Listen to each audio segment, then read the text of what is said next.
السلام عليكم ورحمة الله وبركاته. نحمده ونصلي على رسوله الكريم أما بعد. বাংলাদেশ কোরআন শিক্ষা বোর্ড কর্তৃক আয়োজিত আজকের বার্ষিক সম্মেলনে উপস্থিত সভাপতি আমন্ত্রিত উলামা ইকরাম এবং সারা দেশ থেকে শিক্ষকবৃন্দ, ছাত্র ভাইয়েরা এবং মহাদেশে ব্রিটিশ আসার আগ পর্যন্ত ইসলাম বিধৌত শিক্ষা ব্যবস্থা চালু থাকায় ইনসাফ এবং ন্যায় বিচার প্রতিষ্ঠা ছিল। পরবর্তীতে ব্রিটিশ আসার পর থেকে যখন ইসলামের শিক্ষাকে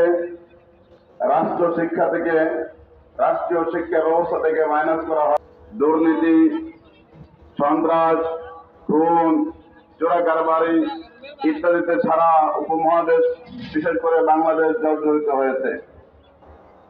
এখনো বাংলাদেশের রাষ্ট্রীয় শিক্ষাকে ইসলামকে মাইনাস করে একটি নাস্তিকবাদী শিক্ষানীতি চালু করেছে, যার ফলে আমাদের দেশের প্রত্যেকটা সেক্টরে ইসলামকে কলুষিত